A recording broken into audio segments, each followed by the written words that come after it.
للہ وکفا وسلام علی عبادہ الذین اصطفیٰ اما بعد۔ میرے محترم دوستوں اور بزرگوں، جس طریقے سے بات چلی آ رہی ہے بہت اہم ضروری بات کی طرف میں آپ کو بہت اشارہ کر رہا ہوں۔ اس سے قبل کہ میں اپنی بات شروع کروں، محمد فاروق ادریسی چینل کو سبسکرائب کریں۔ محمد فاروق ادریسی کے نام سے جو چینل ہے اس کو سبسکرائب بھی کریں، لائک بھی کریں اور ایک دوسرے کو شیئر کریں، چونکہ اچھی بات کو کوئی شیئر نہیں کرتا ہے۔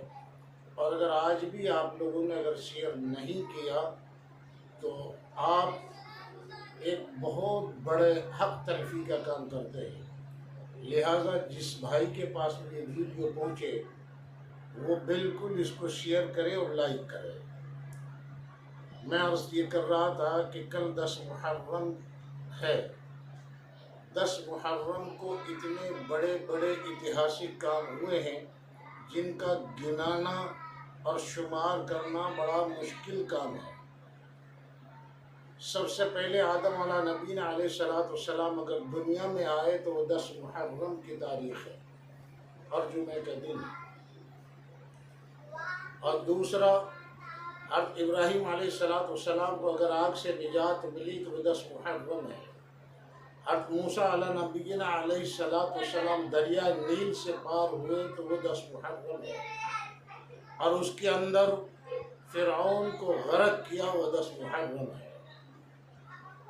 محترم عزیزو، حضرت نوح علیہ السلام کی کشتی پہاڑ اجودھیا کے اوپر جو اتری وہ 10 محرم ہے۔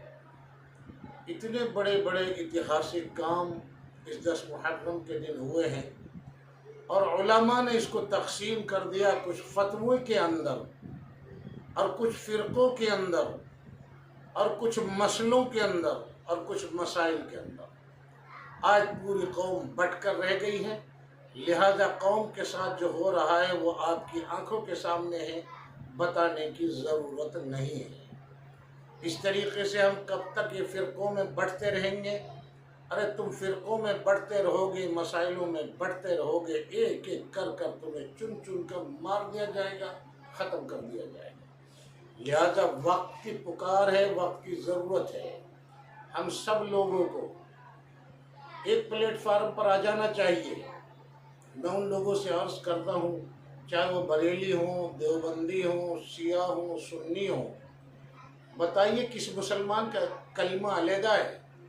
کسی بریلوی کا کلمہ علیحدہ ہے؟ بریلوی سے پوچھو گے تو وہ بھی پڑھے گا لا الہ الا اللہ محمد الرسول اللہ صلی اللہ علیہ وسلم۔ اگر کسی دیوبندی سے پوچھیں گے تو وہ بھی پڑھے گا لا الہ الا اللہ محمد الرسول اللہ صلی اللہ علیہ وسلم۔ کسی شیعہ سے اگر آپ پوچھیں گے تو وہ بھی یہی کلمہ پڑھیں گے۔ کسی اور فرقے کے مسلمان سے اگر آپ پوچھیں گے تو وہ کلمہ یہی پڑھیں گے۔ جب کلمہ ایک، نبی ایک، قرآن ایک، اللہ ایک، پھر وہ مسلمانوں ہم کہاں تقسیم ہو گئے؟ ذرا ذرا سی باتوں کے اندر، اور ایسی باتوں میں ہم تقسیم ہو گئے جس طریقے سے کوئی سالن میں نمک زیادہ کھاتا ہے، کوئی سالن میں نمک کم کھاتا ہے، کوئی مرچی زیادہ کھاتا ہے، کوئی مرچی کم کھاتا ہے، کوئی تیل کی سبزی زیادہ کھاتا ہے، کوئی کم تیل کی کو پسند کرتا ہے۔ محترم عزیزو، آپ چھوٹی چھوٹی سی باتوں میں الجھ کر امت کو کس دہانے پر پہنچا دیا اور کہاں تقسیم کر دیا اور کہاں بانٹ دیا۔ یہ بریلوی ہو گئے، یہ دیوبندی ہو گئے، یہ سنی ہو گئے، یہ وہابی ہو گئے، یہ اہل حدیث ہو گئے۔ محترم عزیزو، آپ جانتے ہیں کہ آج کی تاریخ کے اندر جتنے بھی سعودی عرب کے حکمراں ہیں وہ سب کس کے چنگل میں ہیں؟ سعودی عرب کے اندر کیا ہو رہا ہے یہ کسی سے کوئی چھپی ہوئی بات نہیں ہے، اور ایک بہت بڑی گہری سازش کی طرف یہ اشارہ کرتی ہے کہ ہم لوگوں کے اندر کچھ لوگ ایسے شامل ہو کر کے انہوں نے مسلمانوں کو ایسے ٹکڑوں میں تقسیم کر دیا ہے کہ دیوبندی بریلوی کی بات سن کر راضی نہیں ہے اور بریلوی دیوبندی کی بات سن کر راضی نہیں ہے۔ ہمارا جب خدا ایک ہے، ہماری قرآن ایک ہے، ہمارا نبی رسول ایک ہے، ہمیں احکام اللہ کے جو ہیں وہ سارے کے سارے ایک ہیں، تو کہ پھر کس چیز میں ہم تقسیم ہو گئے؟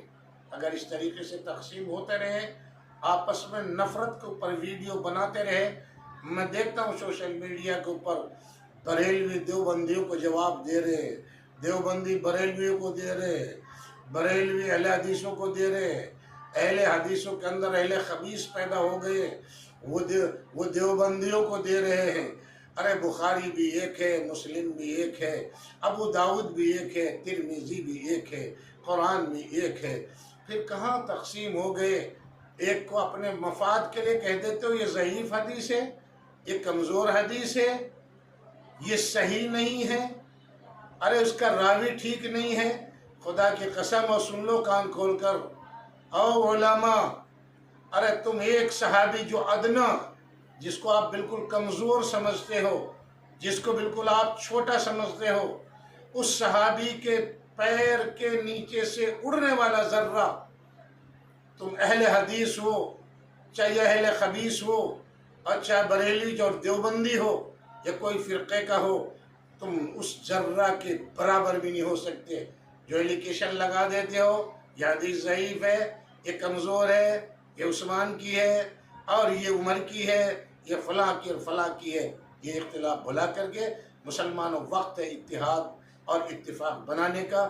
آئیے سارے مسلمان مل کر ایک منچ پر آتے ہیں، اور ایک منچ پر آ کر ہم ایک محمد صلی اللہ علیہ وسلم کی امت ہونے کا دعویٰ کریں، اور ایک اللہ کی پرستش کرنے والے بنے۔ آج ایک ایک کر کر میں دیکھ رہا تھا مہاراشٹر کی مسجد کا کیا ہوا، دوسری مسجدوں کا اور کیا ہوا، مسجد توڑے جا رہے، مزار توڑے جا رہے، مساجد توڑی جا رہی ہے، ایک ایک کر اوید بنا کر۔ پرشاسن کا بس کا نہیں رہا، عدالتیں بیکار ہو گئی، عدالتوں کی کوئی اہمیت نہیں رہی، لوگ خود ہی عدالت بن گئے، لوگ خود ہی پرشاسن بن گئے، لوگ خود ہی پولیس بن گئے۔ بڑے افسوس کا مقام ہے، لہذا وقت ہے مسلمانوں سمجھ جاؤ۔ اللہ مجھے آپ کو تمام امت مسلمہ کو عمل کی توفیق نصیب فرما۔ یہ میرا بھڑکاؤ نہیں، یہ میرا ایک جذباتی ہے کہ جب دیکھتے ہیں تو بڑی پریشانی ہوتی ہے۔ آپ لائک بھی کریں، شیئر بھی کریں، اور سارے ہندو بھائی جو میرے ہیں وہ بھی اگر سنیں تو میرے ہندو بھائی بھی میری باتوں سے اگر سہمت ہو تو کمنٹ باکس میں کمنٹ ضرور لکھیں۔ وآخر دعوانا الحمدللہ رب العالمین۔